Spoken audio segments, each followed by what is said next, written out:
ఇప్పుడు ముహూర్తాల టైం, తర్వాత గృహప్రవేశాలు ఇవన్నీ కూడా ముహూర్తాల టైం. ఇప్పుడు చాలా మంచి టైం ఉంది అప్ టు నవంబర్ వరకు. ఇప్పుడు జనరల్గా అందరూ ముహూర్తము జ్యోతిష్య ప్రకారంగా చూపించుకుంటారు. Yes, correct. జ్యోతిష్యము తల్లి లాంటిది. జ్యోతిష్యం ప్రకారంగా అంటే ఎవరైతే అంటే మ్యారేజ్ అయితే వధువరుల యొక్క నక్షత్రాలకి తగ్గట్టుగా ముహూర్తం పెడతాం. ఆ ముహూర్తంతో పాటు చిన్న చిట్కా, న్యూమరాలజీ కూడా ఇప్పుడు అందరికీ న్యూమరాలజీ తెలుసు. అది కాక నేను న్యూమరాలజీలో ఒక 440 పేజీలతో బుక్ రాశాను. దీంట్లో వివాహ తేదీలు అనే ఒక చాప్టర్ రాశాను. అది వివాహ తేదీలకే కాదు, అన్నిటికీ కూడా పనిచేస్తుంది. అందువల్ల మీరు వివాహ జ్యోతిష ప్రకారంగా లగ్నంతో పాటుగా మీకు అనువైన డేట్స్లో మ్యారేజ్ చేసుకోవటం వల్ల చాలా ఉపయోగాలు ఉంటాయి. కొన్ని డేటుల్లో మ్యారేజ్ చేసుకోవటం వల్ల చాలామంది ఇబ్బంది పడుతున్నారు. ముఖ్యంగా ఇప్పుడు మెంటల్లీ రిటార్డెడ్, ఇప్పుడు హ్యాండీకా ఇలా పిల్లలు పుడుతున్నారు.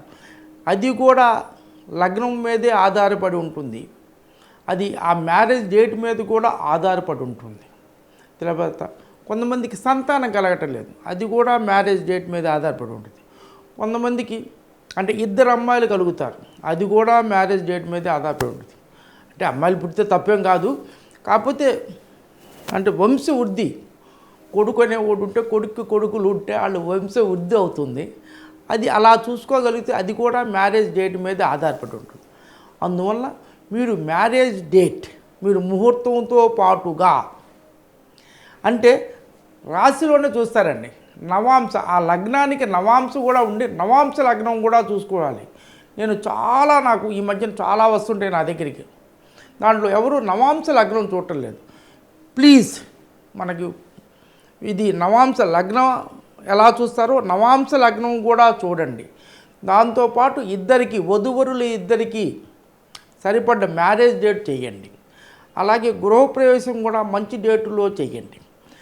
అది కొన్ని డేటుల్లో చేయటం వల్ల ఎక్స్పెండిచర్ ఎక్కువ అవుతుంది. కొన్ని గృహప్రవేశాలు కొన్ని డేటుల్లో చేయటం వల్ల ఆరోగ్య సమస్య తలెత్తుతాయి. ఇవన్నీ కూడా